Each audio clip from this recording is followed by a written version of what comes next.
Hey everybody, welcome to We Run on Reruns. I'm Amanda and I'm here with my brother Eric. How's it going, everybody? We are here today making our way through season 6 of Friends. We are on episodes 17 and 18. This is the one with Unagi and the one where Ross dates a student. So we're going to get Elizabeth involved. We're going to get some salmon skin rolls involved. This is going to be a fun one, I think. Salmon skin rolls. Yes. These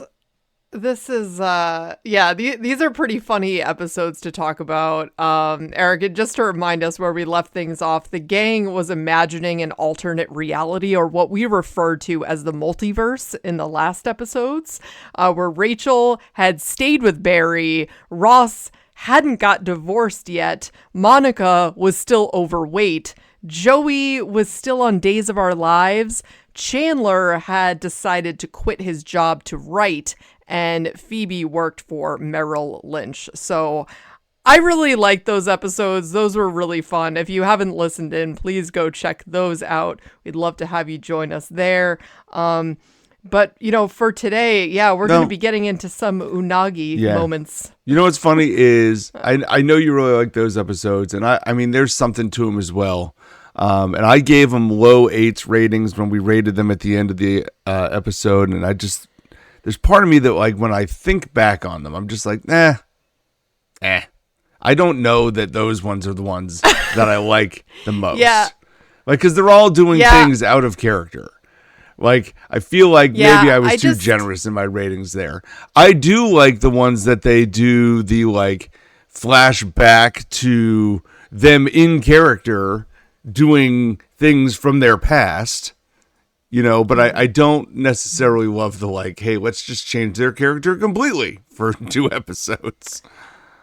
Some of them, I guess that's why I know you and we talked about how we really enjoyed the Chandler and Monica storyline, and maybe it's because it seemed like it just fit the most in with their current characters, they seem more believable. It showed that regardless of the paths that they took, they were still going to end up together. I thought that was kind of the take home from that, which was really nice. That I think is a nice component of that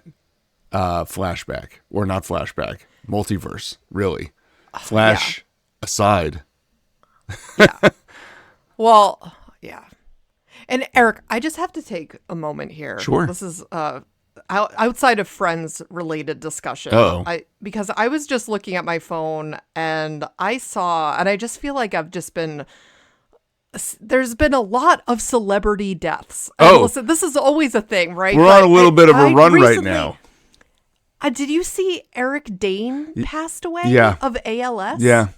Oh my gosh. Yeah. This is Mark Sloan from Grey's Anatomy. That's what I know him as. And I did a double take because I'm watching this video of him talking and I'm like, that looks like Mark Sloan. Like that is Mark Sloan. Yeah. Oh my gosh. And he was giving this really heartwarming and heartbreaking just open letter to his children, and it was really sad, and he was only 53. It just really awful between I feel him like and I remember him being diagnosed not all that long ago, or that came out that he was dealing with this maybe a couple years ago.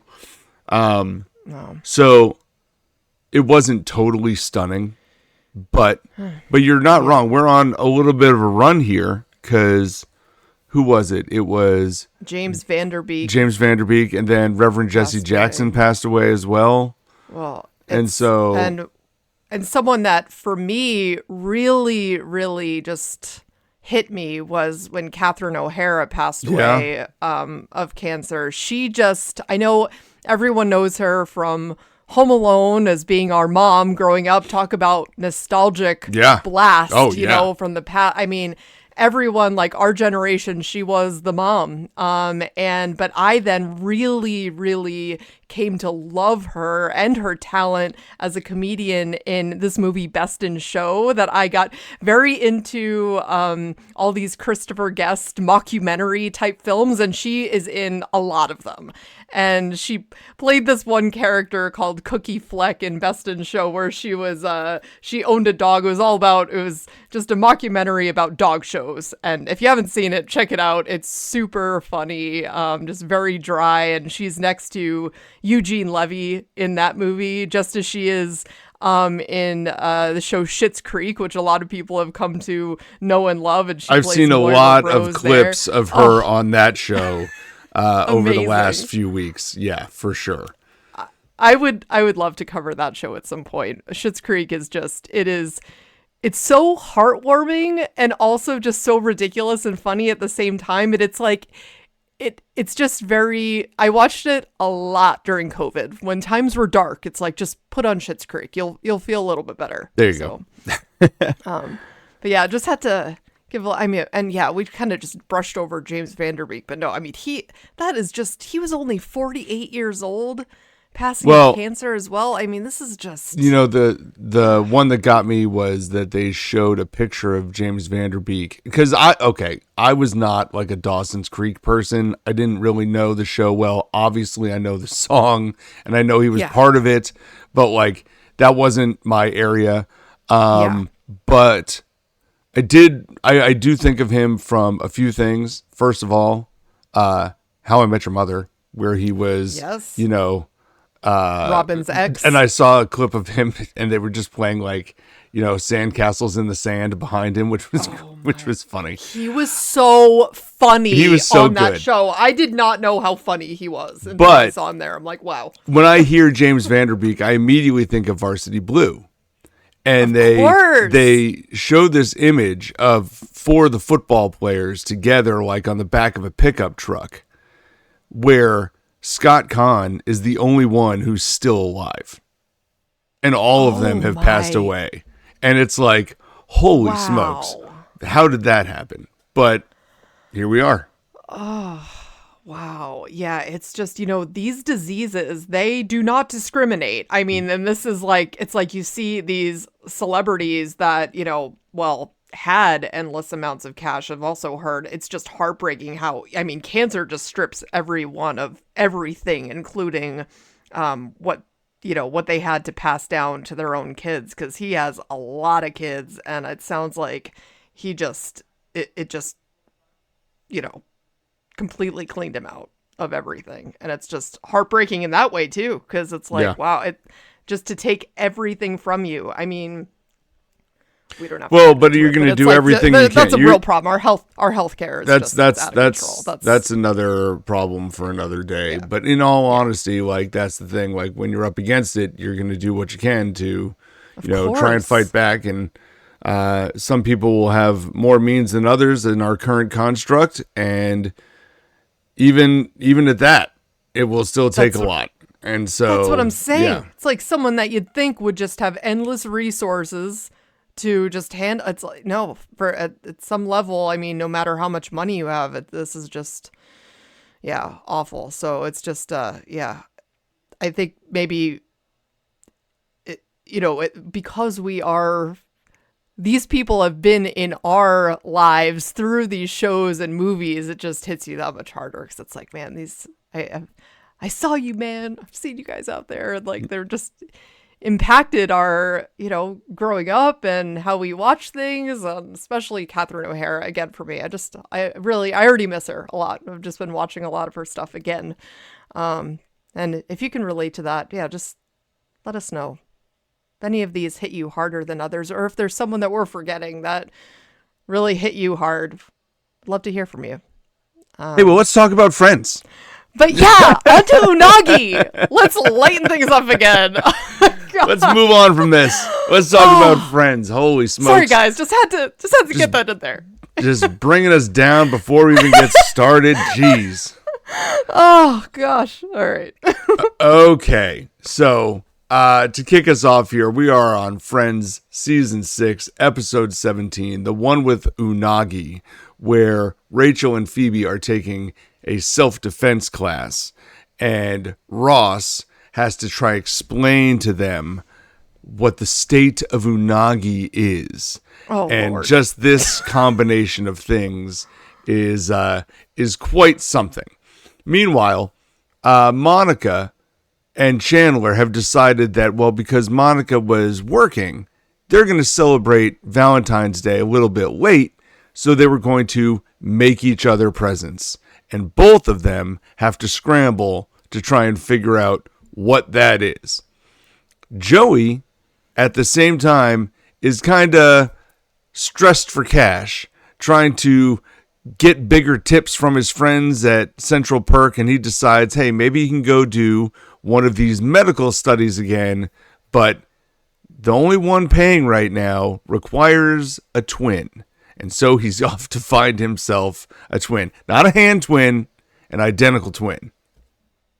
Eric, what is with Joey's obsession with twins? What is, I mean, don't know. this was presented to him, I suppose, because this lady told him that, well, the only study we have left is a twin study, but what in his right mind? Or does he have one of those? I mean, Eric, to your point in the last episode where you were commenting on how you feel like we are just heightening the certain aspects of these characters that the writers are wanting to draw out. I mean, the level of stupidity that we see in Joey in this episode and the next one, I'm just like, what is happening here? I mean, there's a certain level of like, I don't know if some of this it's too much.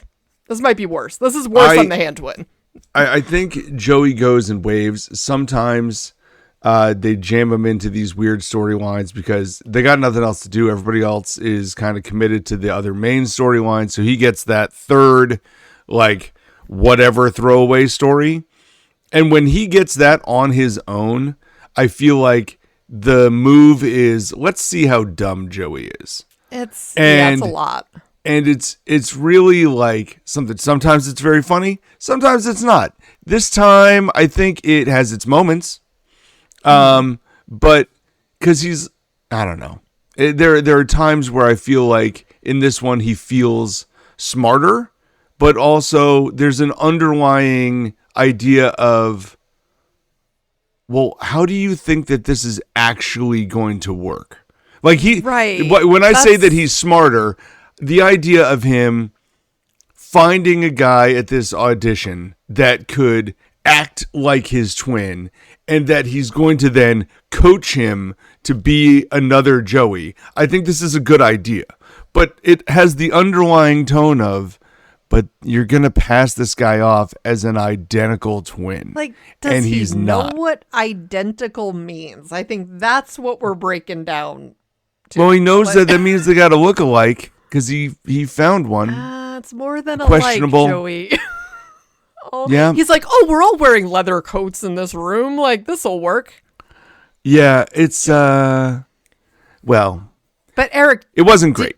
Did you know, though, that this guy was actually in the final running to play Joey Tribbiani. To be Joey. Yes. I did know that. I heard that somewhere along the lines that this actor, they brought a few of these guys back throughout, I think. Much like Carol was in the running to be one of the girls, I think, at some point. Like Phoebe or Monica, Rachel, like one of the main. I think she was in the mix to be Rachel at one point. Interesting. Okay. So like some of these characters have kind of made their way back. This guy being one of them. But yeah, like I can't even imagine a scenario where this guy would have played Joey. I cannot imagine that. It is extremely difficult to imagine anyone else in any of these roles. But yeah, he does not. It would have completely changed the character. I mean, sort of like what I had commented on in the last episode. It's like Joey can only get away like.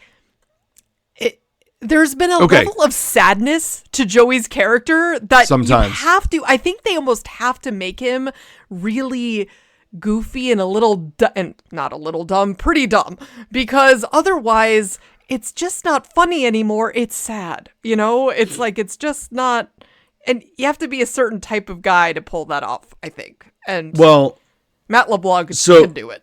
So I think also, while he's doing these things, right, he also has that moment with the receptionist where he's like, well, how about this study? You know, testing, what is it? Testing effects of Joey Tribbiani on attractive female receptionist. She's like, we've already got the results back. It's not very good. He's like, all right, then. I love that quick thinking from the receptionist. I'm like, I like this girl. She was super quick with that response, which was great. Amazing. But Joey doing those things in amongst the idea of him being not so smart shows that, first of all, he's like emotionally fine. Like, he's fine. And he's not upset about any of this stuff because he's still like in his mindset, like, oh, hold on a second. Let me put all this to the side and I'm going to try and get a date with this girl real quick because I can. And he doesn't, but he thinks he can. He can a lot. He has an inflated sense of self a bit. But it's weird. It's an inflated sense of self because we don't see all these other girls, but it's implied success rate because they all talk about how Joey's always bringing home girls. We just never see him. Yeah, it's implied. All right. Yeah. But then you don't really get the full story ever with Joey. It's like, well, why did that end? Is it because he's cutting them off? Or is it because they're realizing this guy's a joke? Or they just know that he is just kind of the one night stand type of guy. And there's really, all plausible. But Eric, my favorite line with this whole Joey storyline is when he walks into that place and he's saying, hi, I'm Joey Tribbiani, and with all due respect, I'd like to donate some fluids. Yes. With all due respect. I just love that they threw that in there. So funny. Yeah. I mean, let me just bring this back to his twin for a second.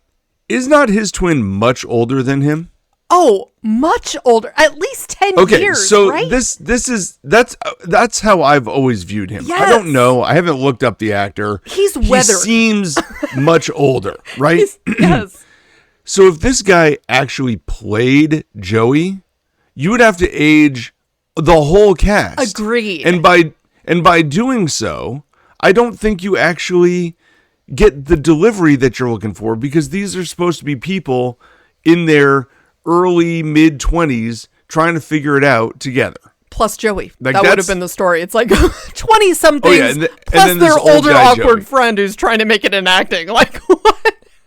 Like, what? Yeah. So it would hit very differently if they were all much older. And I don't know how much older this guy is, but he appears much older than Joey. He seems more weathered, a little bit rougher around the edges, and I would say I don't see him pulling off the ladies' man character as well as Joey does. I don't know. Although really Joey has never really been my type either. I don't really get it. I mean, I guess how you do it, apparently it works, but it does work. That's where we are. You've seen it? Works on everywhere. Phoebe, that's for sure. But yeah, I mean, Rachel was worried it was going to work on her sister. Wow. Well, yeah, Jill was not so bright. So that probably would have. She probably should have let that happen in retrospect, right? Instead, she ends up with Ross, and here we are now. Oh my god. Yeah. Wow. But Eric, what did you think about this Chandler Monica storyline? Was this relatable for you at all? What did you take away from this? Is it relatable for me? No, not in the sense that like my wife and I have never been like, oh, okay, let's make presents for each other. That's a 0% chance. I mean, we're way more likely to be like, hey, it's Valentine's Day. High five. Sweet. Nobody buy anything. Same. Right. Like, we're good. Right. Like, we don't need one thing. Do not spend money on this. We're cool. That's more our style. But I do get the idea of the panic of thinking, oh man, she's got something for me, I have to like scramble to find something. That does feel a little bit realistic. Maybe not from I'm trying to think back to when I would have been dating. That would have been a panic moment. Well, like right now, I've been married for almost 20 years. It's a little bit like, I'd be like, oh, sweet. Hold on. it's been a few. Let me find some. I guess what I'm thinking about is specifically when Monica ends up confessing to Chandler that it's like, oh, I didn't do it. And she admits that she did not make the present. This is something that Phoebe gave her because she busts out the sock animal, which Phoebe had already which Chandler clearly knew about. To Chandler, yes. And no, she makes sock rabbits. That's a very different yes. breed. They are. No, I'm sorry. Remember that one time I called you Bunny? Like she starts trying to go down that road, and then she's like, "Well, never mind. This isn't mine. I did not make this." And it's like you would. It's funny. It's funny because it's very obvious that she, even though we never saw it, she did the exact same thing Chandler was doing, like scrambling to find anything. Well, she went to the friends, and that's what they both would do. Is it's like, guys, what do you got for me? Like, help me out here. And then Phoebe's but how does Phoebe not say? How does she not say to Monica? I did show this to Chandler already. She's flaky. Eric? Apparently. Come on. We've already established this. You're right. But you're right. But it's like, you would think in that moment, right? Monica is admitting to Chandler that, hey, I messed this up. I did not come through with a homemade gift. But because she is enticing him with what she's going to do in there and what she's going to do in there, he then just rolls with it and does not admit his own forgetting to make the gift too. I mean, come on now, Chandler. I don't know. I think you roll with it. I think you roll with it. This is so bad. Come on, No, I mean it does. It works out poorly for him, but in the short term, it's a good day. I mean, Chandler did not even have the foresight to listen to that tape, even a little bit. No, it could have been anything. It could have been anything. And the fact that it even played the song that she wanted right out of the gate is unbelievable. It is. It's unreal. But of course, Janice put her own. I mean, and I love how, talk about retro, where she recorded her own voice onto the mixtape to add a little DJ. A happy Valentine, or happy birthday message. Yeah, to be her own DJ to her mixtape. I'm like, wow, this is just something that was done back in the 90s. I loved a good mixtape. I love the way you look every night, Chandler. That's why I made you this tape. Happy birthday. Love, Janice. And then it's probably the funniest thing from this entire episode. That line. Well, and then you would think, okay, right? Like Monica she's moving toward forgiving him. And she goes, you'd think then Chandler would rush over to the tape and just turn it off at that point, right? But they leave it on, and then her voice comes up again. They left it on the whole time. Oh. It comes back up. Come on it's now. Like, oh my God. No, this is craziness. Oh, that's bad. Yeah. That is not good.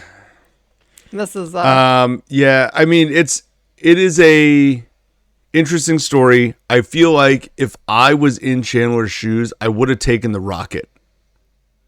I would have taken the model rocket from Ross's, and I would have tried to paint over the wording that says "I hate Monica," and tried to re-script it. You know what I'm saying? Oh no. I feel like that's the move I would have made. The sock bunny, no. And then what he's trying to do with random hangers, I don't know what he's trying to accomplish. That was god awful. That was just stop. Just do not do that. I mean, I feel like once you saw the mixtape, you should have asked the teacher for an extension and made your own mixtape. I feel like, because that was actually a very good idea. I think the mixtape idea as far as homemade gifts, that's a winner right there. But make your own. Oh, yeah. Ask for an extra day. She would have been relieved as well, because she clearly needed it. Read the room. But I don't know. I don't know. You know what's crazy is he had an extra day. Well. He had an extra day. Yeah, that's true. Because she opened the gift. They went into the bedroom. Then they came out and made cake. right? And then he went to work and came home, and then she had made more food, and that's when they put the mixtape on. She would have totally listened to that during that entire scene too. So that also is not believable. Like, she would have been like, oh, I want to hear what he played. You know what I mean? Like, what he made I agree. The mixtape. I agree. The fact that he got away with, like, there was time. She would have there was time there listened to, that. To fix that. Mm-hmm. He should have taken it with him. He should have taken it to work, and then when it wasn't right, like, fixed it. But yeah, he could have got away with it. I love Monica's lines, though, where she's like, where he's trying to say, like, well, I'll make whatever you want in here and do whatever you want there. And she's like, are you kidding me? And I just, yeah. Oh, yeah. I love, like, yeah, you will. Are you kidding? Yeah, it's good. Monica's lines in that are good. And that, like, that's the thing. I don't know that the concept of making the gifts hits home, but the end of that story is so good. Yes. Like, the Chandler getting everything he wants out of this, and then also having it all torn away from him because of Janice out of nowhere. It's always Janice. Is amazing. And I start laughing at that scene before Janice's voice comes on because I know it's coming. You know it's gonna happen. Like, it's so good. Being a lame.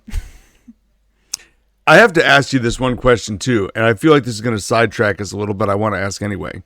At the very beginning of this, before we move too far on from Joey and move into Unagi, he's asking for bigger tips from his friends. Mm-hmm. And he says, you know, or Chandler says, hey, that's a 20% tip, Joe. That's pretty generous. And he's like, you want to be more generous? 50%. And this is a long time ago.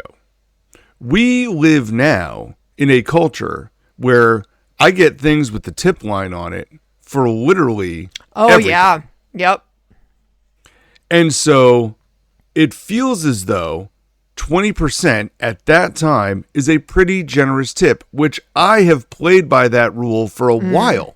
I always thought it was 15 is the standard, 20 if you did like something that felt like it was above and beyond, or you can go even higher than that if you want to.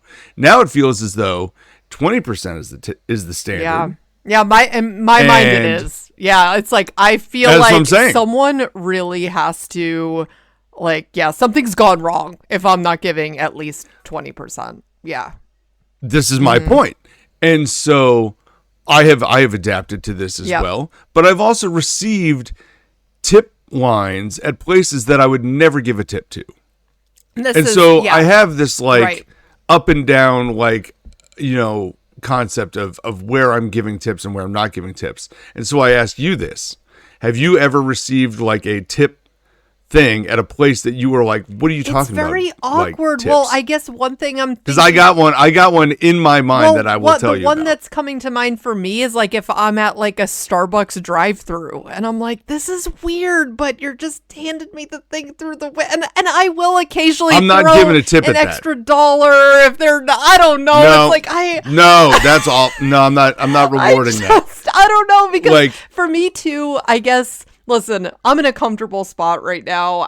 These kids are trying hard. Okay. They're not, but I feel like culturally what's happened though is we're encouraging this bad behavior from these really big businesses that should just be paying their people way more money. Like, the minimum wage is a problem, right? And that's where I feel like if I'm in a position to offer someone some extra bucks when I can, I try to really base it around the circumstance. But I hear what you're saying. It can be extremely weird when it's like, listen, I just interacted with you for like 2 seconds and there was no even service exchanged here. Like, it was just me grabbing a bag. Like, you gave it to me over the counter. Right. But yeah, I'm not doing that. It depends on the like the type of business for me too. I feel like sometimes if it's like a small business, I might be more generous. Yeah, it's like if I can tell it's like a startup, something is like, hey, that's different. I really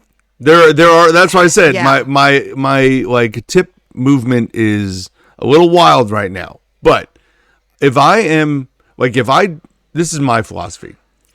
If I pull into a restaurant and someone brings the food out to my car, Right. I'm tipping that person. Yep. Yeah.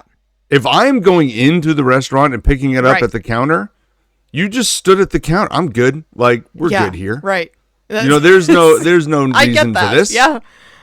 You walked outside. That's Yeah. one thing. You saved me the trip out of my car. That's That's cool. one Yeah. thing. Yeah. You know, if you deliver food to me, obviously I'm Yes. tipping those Yes. people a bunch. Yes. But the one that stands out to me recently is I was going to this place and getting my oil changed. Oh. And then there was like a tip line on the oil change. And I'm like, what? Oh, like at Like a at a Valvoline where you sit in your car and they like do Yeah. the- It wasn't. It was a smaller Yeah. place, but still. Like, you went in, they did the oil change, and then they would hand me this thing with like a pen, and I would have to like put a tip on it. I'm like, That's a no. new one. That is I'm like, I'm not tipping the oil change guy. Like, this is not the industry for that. that place. is yeah, I actually But I'm sure 'cause people I do. recently got my oil changed and did not see that. That is wow, interesting. Yeah. Well, I've gone to other places and not seen it, but this place by me does put it out there. And I'm like, what? Which is this? making me think of, so we don't have a lot of full service gas stations out here, but does but anybody? with full service? Does anybody have Well, a it full makes me service think of gas New station? York. I think New York is still strictly like they have a lot of full service. Like it's actually hard to find one where it is self service. There are Unless zero that's changed. by me. I remember that growing up when we would go like, yeah, mom and dad talking about that it was like, well, it's yeah. Yeah. Well, I mean, things have changed, but maybe not. But if somebody did that, if you are sitting in your car That's and what somebody comes that's a and tip they like situation, right? do the service for you, I feel like that is a tippable position. At the same time, if I come and drop my car off because this is like the work that you're doing, like that's different. It's Because if I'm tipping for that, I'm literally tipping for literally everything. And most of what with a service, usually the biggest charge, like mainly what the bottom line is the service that you're receiving already. So, Yeah. And don't get me wrong, the first few times I absolutely did tip this oil change place, and I'm like, Yeah. what is happening here? Like, because it's then if I'm throwing an extra 20% on top of an oil change, that's not nothing. and I can be totally a sucker with these things too, because I'm like, But I think that's what it is. I know. I'm like, man, they and put now the we're line out there, and you're perpetuating- like, it's like stressful all of a bad. sudden. I know. It's like, like especially the Starbucks one. There will be sometimes they'll hand me the little machine and they're like, you can just click past it. Like even the person behind the counter, I think, feels weird about it. Like that is Yeah, because with it's some not. people. It's not like. It's one thing if you go up to the counter and they've got like a tip jar. The cash jar. I throw money into the cash jar all the time. That's And that's- different to me. that is because that ends up actually- getting split between everybody for whatever reasons and stuff. Yeah. That's fine. I don't have a problem with that. It was a lot more functional when people paid in cash. Yeah. You know, I don't but pay in this cash is- very much at all, but I Yeah. did the other day, and I put money in the tip jar for it. So Well, and to our listeners who are outside of the States, I mean, I don't think that I think that let us know. I'd love to hear from you guys too, because I don't think that the tip culture is quite the same outside of the States. no, and I'll tell you It what, actually though. can be the opposite, where they I feel feel very like- awkward about receiving I feel like tips. it's got rampant, but I will give props to this brewery by us, who all people who work there are given part ownership in the company. Okay? Mm-hmm. So they do not accept tips. Okay. They don't put a tip line down. That's taking don't- care of your employees. That's what I'm saying. That's a good. It is yeah. unbelievable. So Yeah, they're that's all if you work there, you are invested in the ownership of that company. Nice. And so any money that is tipped goes to a local charity. They don't accept it. That's cool. And so they're like, if you go in there for the first time, there are people who are like, wait, hold on. How do I leave a tip? And they're like, oh no, we're good. And it's really, It's almost jarring something. now. It's like, wait, It what's is happening? jarring. Like, I feel It- weird. It's really jarring. But there's one company by us that does that, and I think it's amazing. And again, it's a small company, but it's impressive to see them take that stance. Well, I think and I have to say that industry in particular, I don't do the bar hopping that I used to do, but when I would frequent bars and I'd be out for drinks, I mean, that is one area I was always like over the top generous with, like, just bartenders and wait staff. I mean, and because it's like that is a rough gig, and I feel like talk about I think like relying industry, on tips. That is that's the industry to tip, right? It's like that. That's the industry that tips have always been part of. Well, that is the salary. And I understand that's the problem, right? Because I understand that, so I will always tip those people. Yes. It then like found its way to fast food and now into all sorts of other things, and it's like, well, hold on a second. But I mean, like bartenders at wait, but anyway, they should just be getting like a better salary anyway. Like, yeah, and I didn't bring this up to do a whole like, hey, how's tip culture in the United States right now, but also to point out that at this juncture in time, 20% was a very generous tip, according to Chandler. And being that he's the money guy, I feel like that makes sense. Yeah. I don't know, the comment where Ross is like, "What's with the greed, Joe?" always kind of like sits weird with me too. I'm like, all right, Ross, like, calm down. You clearly are comfortable. Like, okay. Way to call Joey greedy. I feel like he's the least greedy. I don't know. Well, but he's also the one saying, hey, you know what would be better? 50%. Maybe, would be better than that. And they're like, hey, dude, what's going on, pal? Like, I think it's, it's maybe the word greed is a little too strong there, but still the idea that Joey is out there, like, trying to force his friends into giving him more money. Yeah. does hit greedy a little bit. But let's actually talk about the Ross side of this with Unagi. Mm-hmm. Well, this Eric, first of all, Ross mansplaining like self-defense to Rachel and Phoebe is hilarious. And I love that they immediately are like, dude, just relax, back off. I just think that they're trying to do something. The two of them, they're trying to go to this class, a self-defense class, and he has to just come in and is explaining this total awareness that he's learned from his time in karate. Like, Ross, I don't know.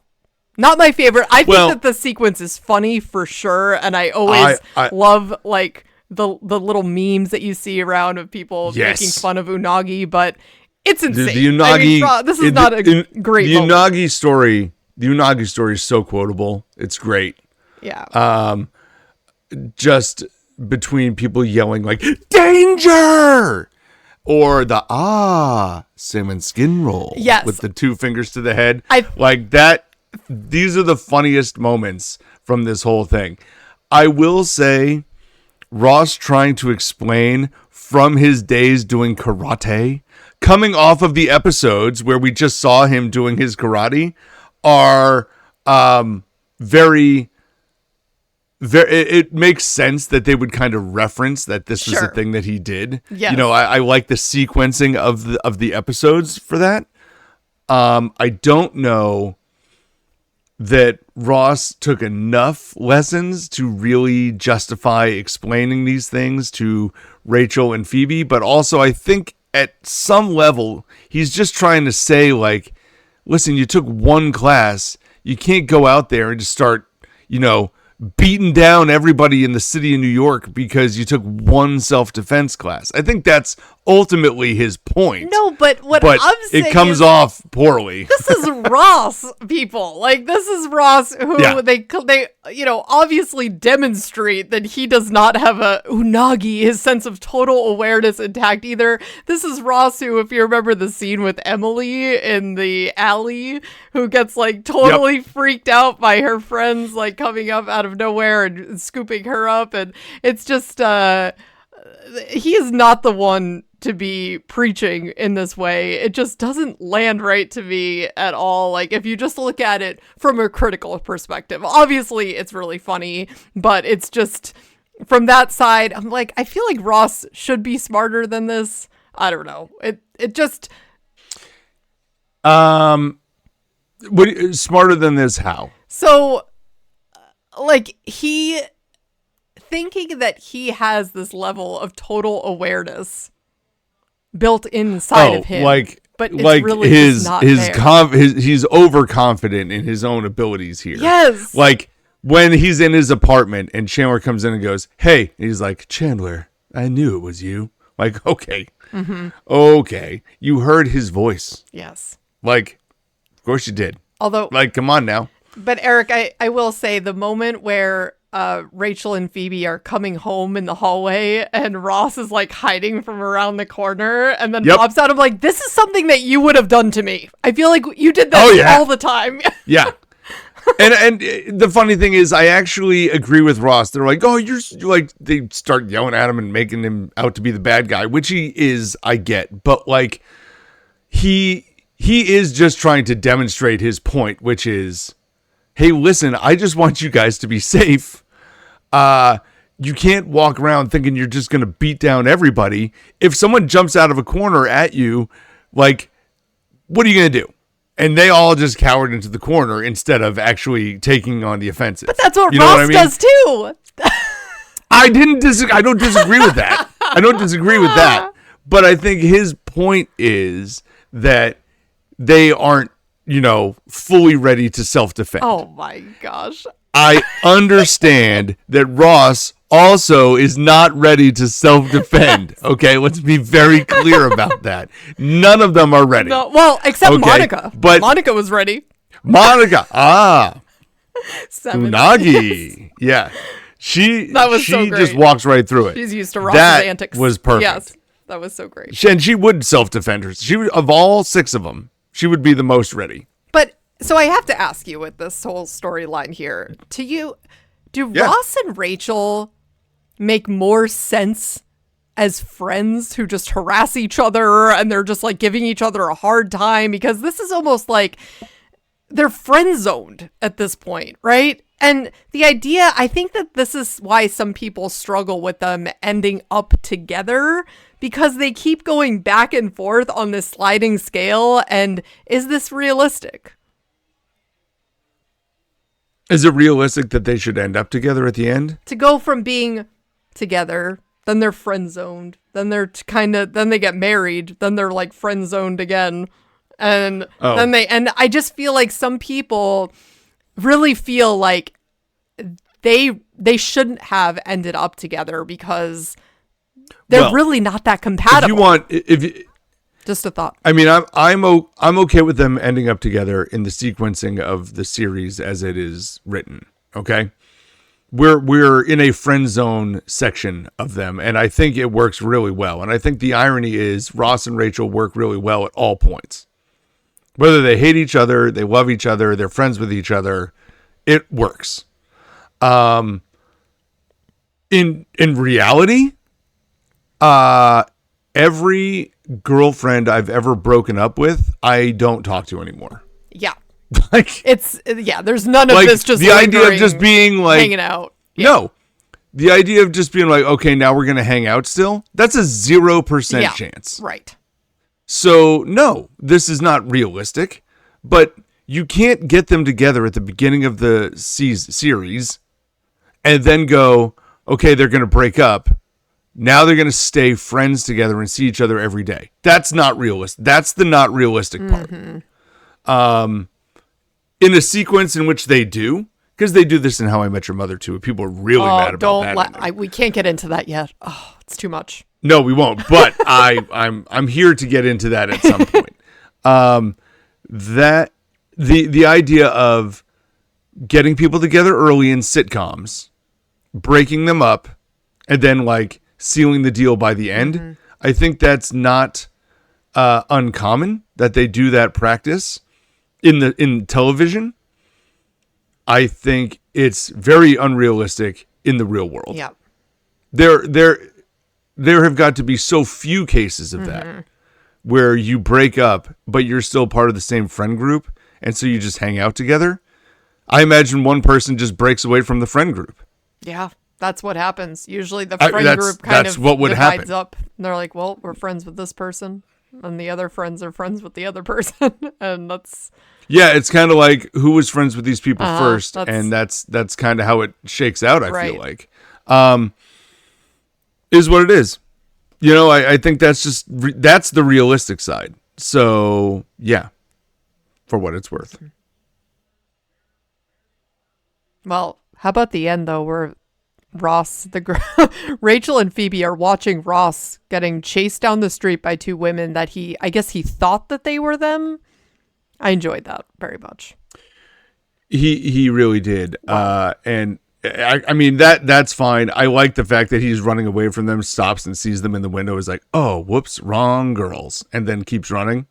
That's gets a little chuckle out of me. I actually find the scene before that where he is talking to the instructor to be the wildest scene in the entire show, where he is trying to be like, so what would you do next? Like me, the attacker? Yes, that's right. Like, his eyes are wild. Like, he is so desperate to make sure that... And he's trying to explain, like, well, I attacked my friend and my ex-wife the other day, and I couldn't get out of it. So how would I get out of that next? I feel like... And the guy's like, what? He's like, maybe we can attack them together. And it's like... I feel like realistically, that guy should have called the cops. Realistically? Like, he would have called the police. He would have called the police in that moment. We have this nut job who's literally asking me to help him attack his ex-wife. I mean, that is what happened here. Yes. That is, in fact, like, he's admitting that he did that. Yeah. That's what would happen. He just walks into the class and clapping. I'm sure... He's like, I was watching. I mean, that scene is kind of crazy. Yeah. It's and to be honest, we talk about scenes that get deleted all the time. I'm surprised that one didn't get cut out. Only because you could have taken it out and it wouldn't change anything. You know what I mean? You could have kept the show running. But I find that scene to be super funny. It is. It's so crazy and weird that it is funny. It's cringy, but it's funny. Yeah. I also enjoyed where he was sitting behind the chair and Rachel and Phoebe see him immediately when they go into his apartment and attack him. And then they're quickly able to take Ross down to the ground. And yeah. I was going to say disarm him, but disable him, I guess. Disable, yes.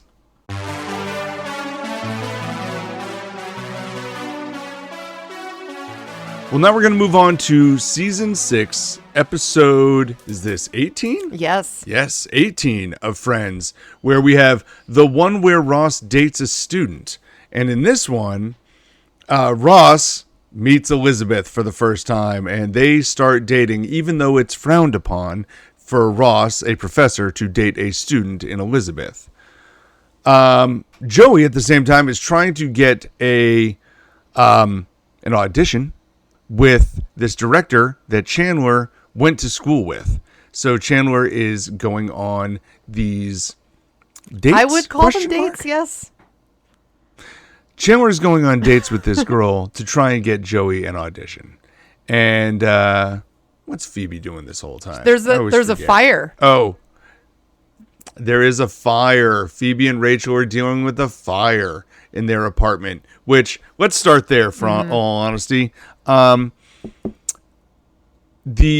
part of this that I always find funny is when Rachel picks up the phone to call to get her messages in Monica's apartment. And she's like, oh my God, there's someone in my apartment. And I'm thinking, aren't you in your apartment? No. I always think that she's living still at that place. Oh. I know that it's been multiple episodes that Chandler has now been living here, but it feels like she still lives there. And I'm like, what are you talking about? And she's only lived at Phoebe's for like 2 episodes. Because then we had flashback episodes and we had all sorts of other stuff. So she hasn't really shown that she's living at Phoebe's very much. outside of the Pottery Barn apothecary episode table. and them Yes, running. Yes. So I don't know. That always throws me off. But yeah, we've got the fire. Yeah. And Rachel immediately assuming that the fireman is asking her to live with him. Wow, Rachel. Wow. Well, that just says something about Rachel's Success rate? perspective on. Yeah, that's what I'm saying. Like anybody who speaks to Rachel is just in it to get with Rachel, and she can say yes or no to anybody she wants to. And this reminds me of the Jean-Claude Van Damme episode where she's like shocked that Monica has ever been turned down by anyone, and meanwhile she's like, well, they just always ask me out. Well, they always say yes. Yes. Yeah. Wow, Rachel. Okay. And, well, Eric, the part that sticks out to me, because then we have this whole back and forth, right, with Rachel and Phoebe, where they both initially want to stay at Monica's apartment while their apartment is being fixed after the fire. But then, and the other one is to stay with Joey. So because they think that it is Phoebe's fault, she is to live in the bad apartment, which is Joey's at first. Right? Well, that is correct, but it's more framed like Phoebe says, well, since it's my fault, I'll let you have the nice room. Well, that's what I'm saying. The nice room at Monica's, where it's like this beautiful guest room, at Monica's. Right? It's not like, but it's not. I mean, it is implied that Monica's room is nicer than Joey's apartment. That is for sure. Yeah. But I don't think they're saying like you're banished to the bad apartment. Okay, but that is kind of how it's framed a little bit. And all I'm saying is Rachel knew what she was signing up for with Monica. She just lived there. Like what you just said. They both did. They both knew. I mean, Phoebe literally moved out because she could not handle living with Monica. And she was like, I won't be friends with you anymore if we continue to live together. So I'm out. But then they have this whole sequence of like fighting to live there. It's weird. It's weird. All the ladies want to live at Joey's. That's right. Yeah. Hey, Joey's got a high success rate too. I know we don't see it. We've talked about this. But I do enjoy watching Rachel recognize that she likes being at Joey's, where she like spills spaghetti on the carpet, which is like, that's a rough spill. And for him to be like, oh, it's no big deal, watch, and just throws his own spaghetti on the floor, and it's like, oh no, but it's still food. You gotta like, come on, you can't just throw all the food on the ground. Yeah, then he picks it up and eats it. Yeah. And then and then they're throwing like spitballs at the wall just to do it. No. Like see, this is not the house that I live in. See, now Joey should have.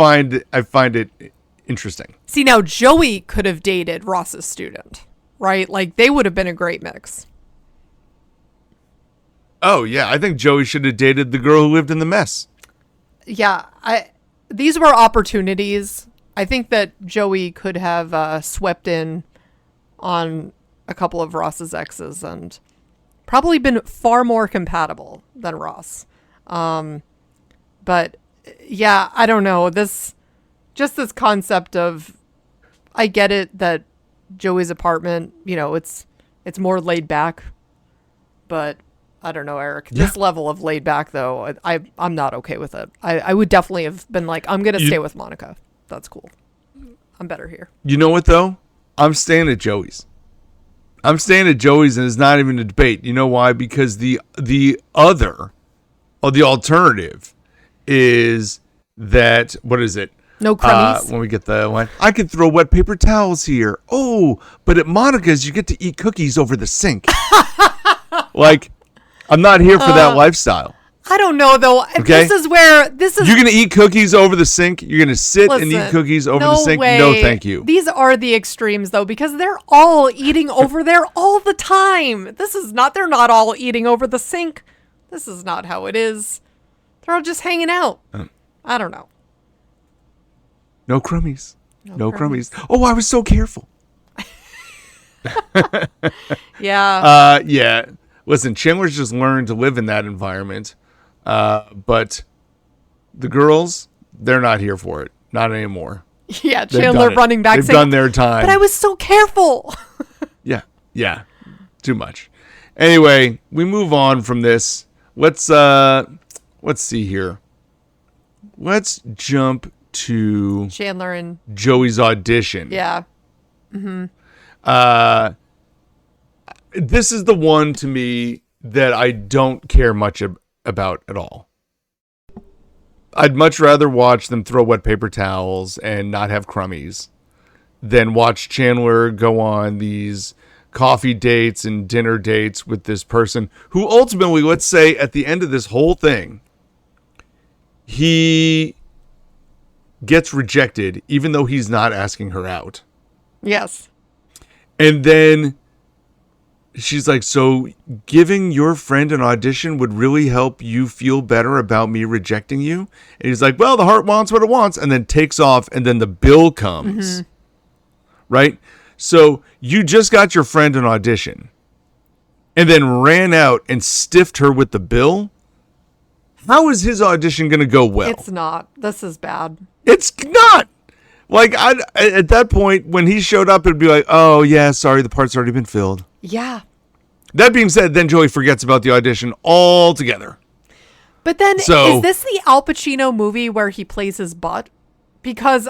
No. Oh, this is... No, he's done that forever ago. That was a long time ago. He did that like season 1. that already happened. Okay, that's right. Yeah. Okay, because I'm like, this is a second Al Pacino referenced movie in this show then. Okay, got it. Yes. Yeah, Joey... Oh, Joey, this is another level of when I say that Joey's stupidity just keeps, going off the charts. Between him forgetting the audition after all of this, which if I was Chandler, I would have actually been a little bit pissed. It's like, I just went through all of this for you to then just sit around eating pizza, forgetting about it. Okay. But Joey's whole Monday, one day, Tuesday, love it. 2 days, Love it. Wednesday, what day? Thursday, the third day. Okay, Joey, no. Oh my God. None of this. Stop, Joey. I have said that to students regularly. Eric, do not. Oh, God. Be like, listen, Eric. guys, the assignment is due on Thursday. And if you can't remember which day Thursday is, remember Monday, 1 day, Tuesday, 2 day, Wednesday. Wait, what day? Thursday. It's the third day, Thursday. And they're all looking at me like, what are you talking about? Wow. Maybe 1 in a million get the reference. No. But I'm like, but I have done this before. It does not get, like, the young kids today don't know it as well. But Friends is on the comeback, so it's coming around. It's not the third day. I think mentally It I is just the get third really day. annoyed Wait, by well, this because I'm what like, day? this is not the third day in any way that you look at a week. It is never the third day. Stop. Love that quote. Love it. Love This it. is too far, Joey. This is too far for me. Nah, it's fine. Gosh. But yeah, this Makes sense to me. The director lady, she gets pretty irritated immediately because she's telling this story to Chandler when they're out for coffee about how she just had this experience. Director lady, I believe is Dana Keystone. Is that right? Oh, is that why do I know that name? Okay, They said that. No. Oh, that's her character. Oh. That's her character. I believe is the character's name because they were talking back and forth about girls from college. Remember, Joey was like, "Oh yeah," and they're like, "Joey, you didn't even go there." He's like, "I can still imagine." Oh, this is like all this lady has done. So okay. But I think that was the name Good that job, they Dana Keystone. slapped onto That's her. all she has. No, it's true. Yeah. There you go. But yeah, Chandler's reaction, the nerve, because he finds out that she's already been asked to do favors for someone who she hadn't been in touch with for a long time because now she's this big director and people are just like popping out of the woodwork. And I mean, but come on, Dana. This isn't that crazy. It's not that surprising for people to be wanting to make that connection. And I would expect that if you were to become someone like a director, that friends from the woodwork would start asking for things. Yeah. You can say no to them all. What was it? Most recently, I was listening to this guy who was one of the players who was going to play in this most recent Super Bowl, who was talking about how he had a friend who basically who he played with in Pop Warner and hasn't talked to since, who said, "Hey, I'm going to be in the town. Can I get a couple tickets in the Super Bowl?" And he's like, "No." But like, that's the thing. Like, they just get hit with these requests for things all the time once you get it to a certain level. Well, Eric, now that you've said that, I have wanted to officially share my deepest condolences. Oh, yes. Well, we move. We move on. You can't even talk about it. You can't even talk about it, you guys. We move on. No, it was tough. It wasn't pretty. It was bad the whole way. But again, this is one of those things where we weren't supposed to be there. Oh. We played great. No. Like, we won 4 games the last 2 years in a row. Like 4 and then 4. Yeah. And then to go and win 17 games this year is nuts. Yeah. And everyone's going to point to the schedule. I'm not having that schedule conversation. You beat the people who are in front of you. But boy, like, you had a chance. They were there. You got to take advantage of those chances when you get them, and they did not take advantage. So we will see, and we move on, but I'm just glad we're part of the conversation. Eric's a big sports ball fan, so I just had to mention that. Sports ball. Yeah, big sports ball fan. I know this isn't really the podcast where we focus on that, but I'm just saying. Had to mention but it's okay. We did our best. Yeah. I appreciate the fact that you even knew it happened. That's right. Well, Eric, okay. Now let's get into it here, because the real part of this episode is the introduction of Elizabeth. Now, Eric, what do you... Cutie McPretty. What are your thoughts of... Cutie McPretty. What are your thoughts on Elizabeth on Friends? My thoughts on Elizabeth on Friends, like, are you talking about the whole span of Elizabeth, like her run here? Yeah. Like, what do you like this storyline in general? I do. I think it's very realistic for Ross. You know, I feel like Ross, as like, you look at his peers, right? He has all these 3 other professors, right, that come into Central Perk, and he sees one of them in the streets and stuff like that. He is so much younger than his peers. Yes, right. It's reasonable for college students to be interested in him a little bit more than the others, right? That being said, it is a fine line to walk, and I'm not sure what all the university's policies are. I'm pretty sure they're all different on this, but in Ross's case, he feels like it's frowned upon, but actually it's not. And so it is, in fact, against the rules. I feel like that's probably the standard. I'm not going to lie. I think that's the standard. I would be shocked if it was ever just frowned upon. Well, listen. That should be the standard. Okay. I will not. I'm sure it's happened. Of course. Well, I'll just leave it at that. Well, it has. I'm sure it's happened a number of times.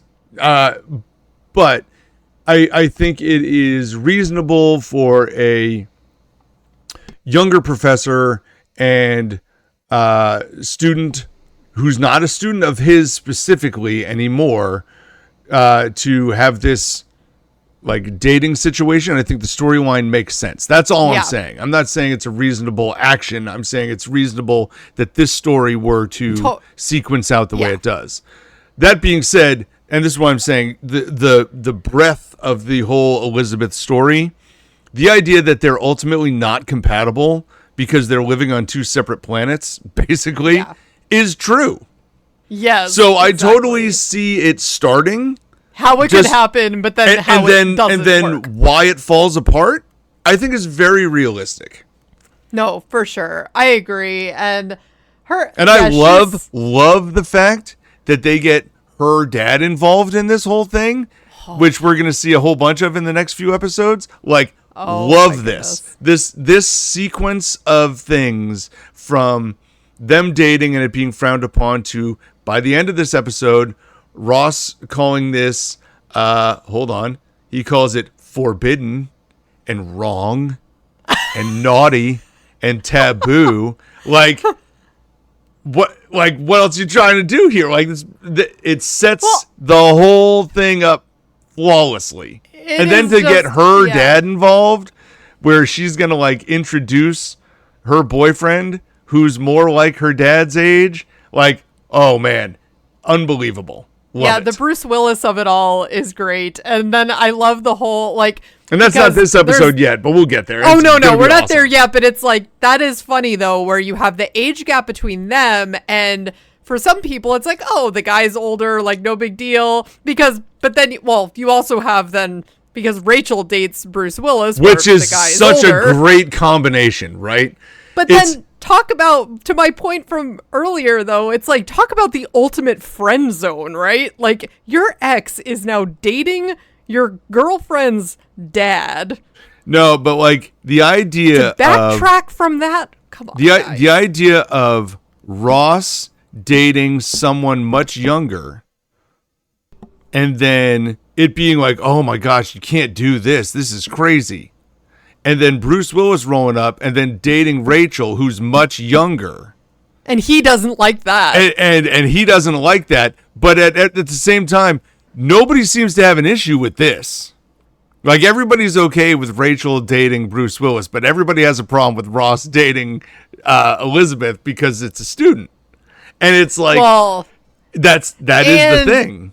And it's to me, it's also, it's like, well, where are you at in your life, right? Like, I love that whole sequence, and I know we're jumping ahead again, but it's like she's having literally the water balloon fight with her friends in the dorm room. Well, and it's like she's a student. He's wanting to take her out to, some Broadway show, and that's not where she's at, right? Well, so I think early on in our podcasting, we talked about, like, where the number is, because we had to deal with young Ethan and how young Ethan was and stuff like that. We said, listen, when you get to once you turn like 25, no one cares. If the person who's the youngest in the relationship is 25, it doesn't matter anymore. She's not there yet. She's not there yet. No. She's not there yet. She's close, but she's not there yet. Mm-hmm. And everyone thought it was weird for Monica to date. Young Ethan was extremely young, as we found out. But even when they thought that he was in college, they were all weirded out by that. And Monica was that much younger, right? So it's like, that's where it's a little bit strange that I think it is more the power dynamic, because Ross is the professor here, which even if he's not her direct teacher, there's that line, right? Well, it's and like, there's also you're in this position of authority, and that could be. If he wasn't her teacher, people would still, like, joke, like, wow, you're so much older than her. Mm-hmm. But it would be more accepted than Monica dating a younger guy that's so much younger.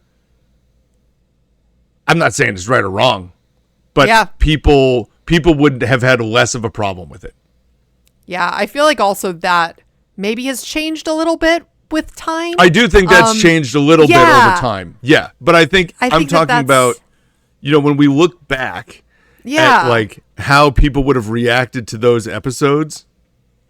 If young Ethan had been in college and Monica had been even the age she was, not a whole lot older, like maybe 6-7 years older. 6-7. Sorry, that's for my people at school. Oh no. If you're 6 or 7 years older, Monica over Ethan, it's like, wow, that's young, but it's something. Yeah. If Ross did it, nobody would even bat an eye. Well, what's really weird to me with this whole sequence, though, and I know that there's all types of storylines on Friends where things move rapid fire, right? Like, one example that's coming to mind is, like, Phoebe moving in with Gary, and it was like they got together, she moved in, she moved out, all within, like, the course of, like, 24 hours. And like, let me say this real quick as you're mentioning this, like, the Elizabeth storyline, like, I'm pretty sure plays itself out here very quickly, and. Like, right? She's not in season 7. No, she's not. So she's only got a handful of episodes herself, but it feels like they date for a really long time.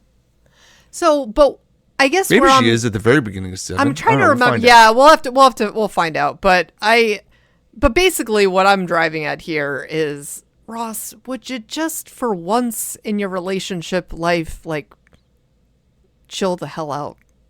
Because he goes from like asking her out like on a casual date, like they're hanging out, fine, that's great, get to know each other for a little bit, to then immediately wanting to introduce her to his colleagues at Central Perk. I'm like, Ross, just no, do not do this. Well, just hang out for a little while. It's like he just is like, well, he doesn't want to hide from anyone. I'm like, you've gone out like once, just hang out as friends. Like, no, you could do that for a while in public and no one would think anything of it. No, I'm going to disagree. I'm going to push back here. I think he's got to do it because otherwise, if he doesn't take the bull by the horns here, he knows what will happen is people will see him. These colleagues will see him out with her. And then it will, like, get back. You know what I mean? It'll get back to the office. Yeah, people but he's going and telling them. Yes, I understand. How would it not get back? No, but he gets to control the narrative a little bit this way. I feel like he has a little bit more control over things. And by them saying, hey, by the way, you're going to be fired. Like, that doesn't sound like him controlling the narrative, though. No, but what it does, well, he doesn't know that when he goes up to walk up to them. Let's be clear about that, right? Ross, maybe read the policy bbefore you do this is all I'm saying. That would have been a smarter move to actually read the policy. Yeah. But Professor McCollier than thou. Oh, listen, Professor McNails the students is the funniest one. Yeah, it's or Smelly Von Brown shirt is also a good nickname that Ross gives to one of the students. This was very Michael Scott, where he like has all the nicknames to remember who people. They're. Yeah, super good. Although isn't really to help. It's not really a something to help with their actual name, as Michael Scott does. No, and all I'm trying to say is, I think if Ross goes up and talks to his peers, he gets to introduce it and explain it the way that he wants to. If he just like wanders by them with the girl, they can make whatever judgments they want immediately. And accurate or not, they get to then just come up with it. He gets to introduce her and say, this is what's going on. Now it all backfires on him. Or maybe it doesn't. Maybe he learned something very quickly. But the idea that you are going to let your colleagues just run with it versus you getting out in front of it, I think it's always better to get out in front of it if you can. Yeah. Yeah, Monica does it wins her over. It wins her over even more, which always is good. And Monica does try to come in with the advice at one point where she's like, are you sure? Like, what? She's trying to make him think more critically about this. He does not. He goes the Joey route with this. He takes Joey's advice. He sure does. He sure does. And you know what? It is what it is.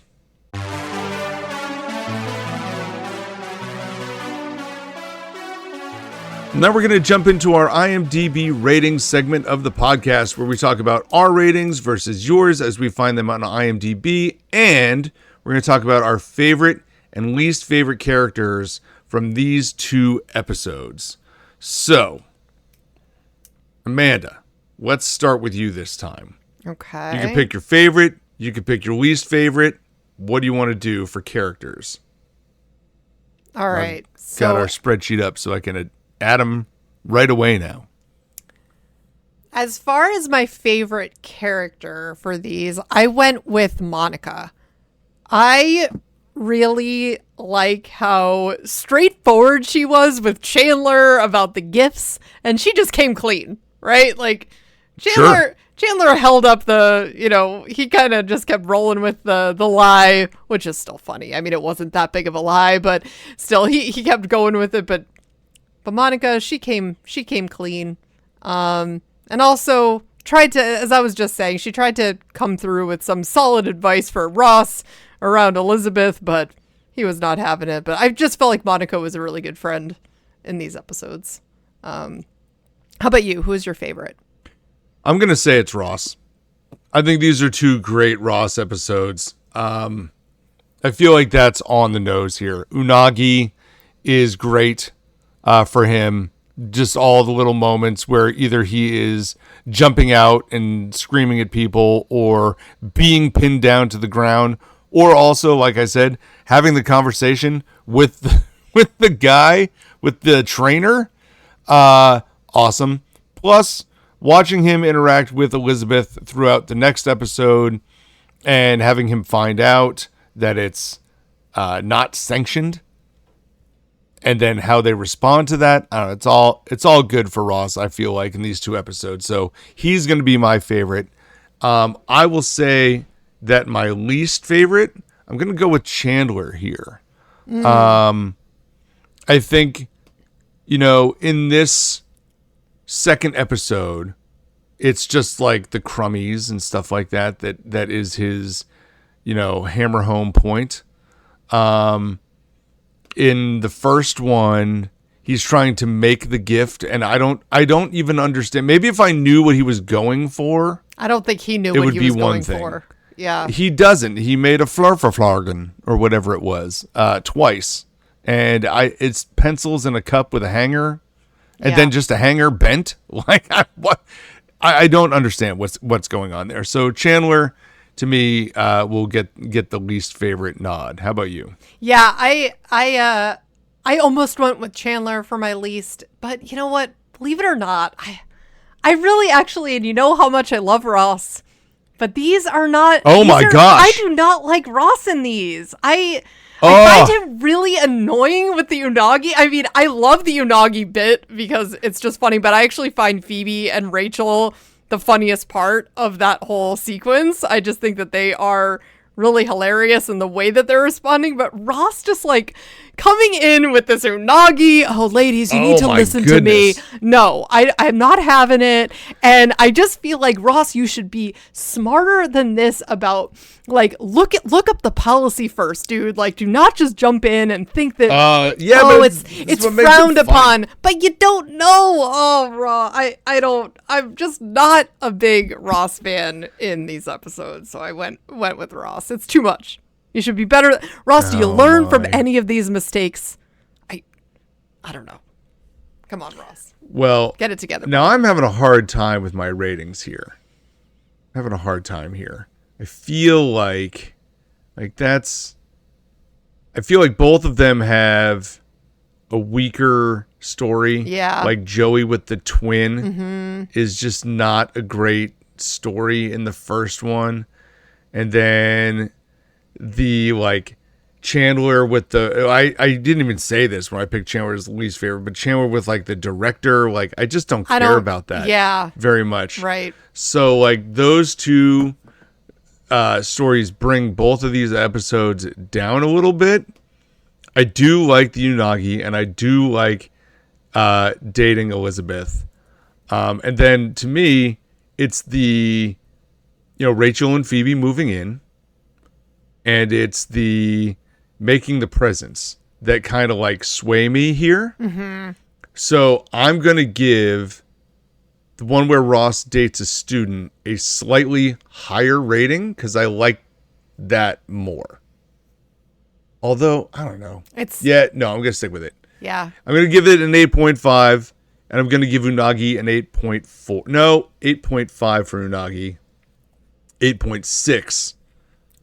For the one where Ross dates a student. That's what I'm doing. Oh, man. You like these a lot more than I did. I was a little bit harsh with these. That's okay. But because I went back and forth. I actually ended up rating the one with Unagi higher because maybe it was even just hearing Janice's voice over the tape. Did you hate that? Well, that's why I bumped it up a 10th. I had an 8.5 and 8.4. Janice's voice gave it an extra 10th. And I think Monica is just so funny in those moments too, and how she deals with all of that and like the back and forth between them. So I gave that one an 8.1. And the one where Ross dates a student, I gave that one a 7.9. I don't know. I was a little bit. You just hate Elizabeth. Elizabeth. She's fine. She's not like, listen, she went for it. But the fact that Ross so quickly, I loved her line too. We didn't talk about this, where she's like, "Oh, I see you already gave me an A. Never mind," and then starts to walk away. Then she's like, "Just kidding." That's I'm so like, funny, all right, I actually right? like you now, Elizabeth. That was pretty funny. But yeah. I mean, hey. The thing is, I will say this before I even look. 8.1 and 7.9, right? Okay, I will say this. I think there's an opportunity here for Unagi to be like a really high rated episode because it's like a nostalgia blast episode. Yeah. Mm-hmm. I think on its own merits, I can't do that. Like the Joey with the twin, I can't consider Joey this like a 9. You know what I mean? But I think it could have been. It's how you do it. Yeah. How are you doing? No. Like I just don't. I can't do that. It's bad. But one where Ross dates a student, I wouldn't be shocked if it is lower. That I think I've probably outshot the IMDb rating on that, but I don't care. I think it's good. I don't know. All right, let's find out. Hold on, pulling up the phone. Okay. The higher rated episode is the one with Unagi. Oh, okay. It is an 8.9. Wow.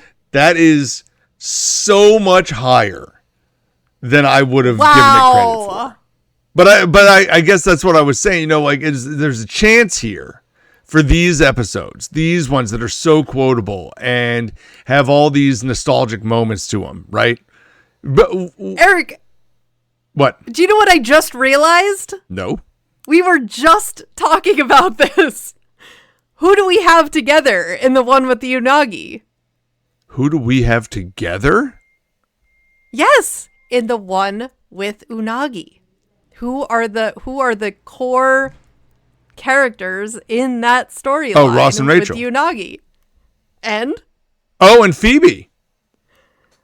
Yes. Oh, Ross and Rachel and Phoebe. Yeah, there you go. There's enough. Well, and as such, by the way, that storyline was the funniest part of that whole thing.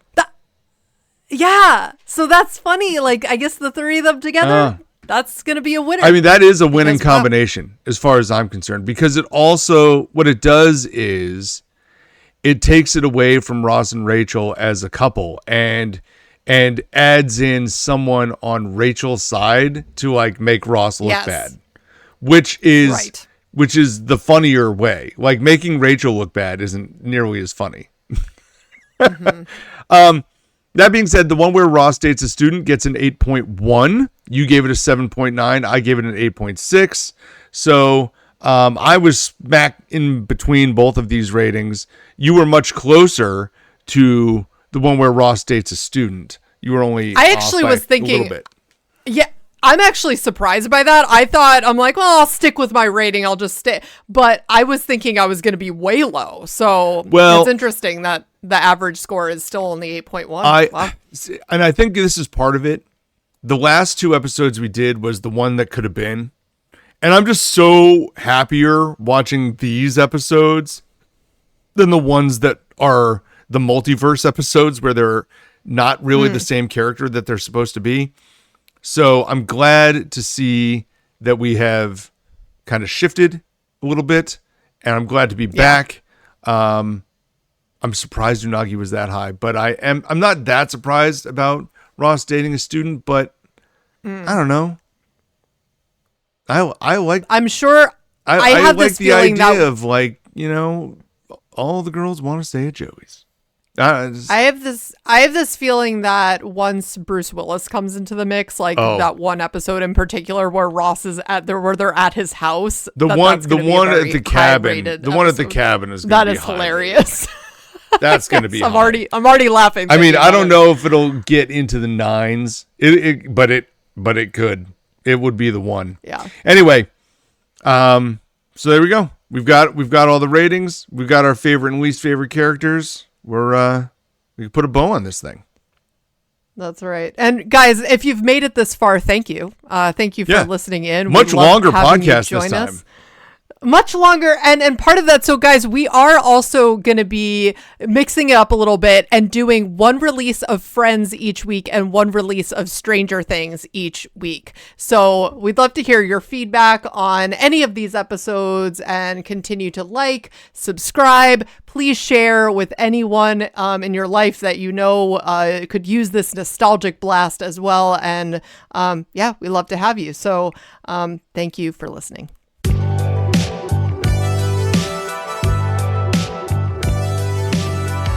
Well, thank you so much for listening to the We Run on Reruns podcast. Please follow us on our socials, our Instagram and our YouTube. Subscribe there, follow us, like everything, thumbs up. We're on other social platforms as well. Go ahead and find those. We are posting all of these episodes in full on our website, werunonreruns.com. You can also find them on Spotify, Apple Podcasts, and your other favorite podcast players. For Amanda, this is Eric. Enjoy watching episodes 19 and 20, which is the one with Joey's fridge and the one with mac and cheese for next week.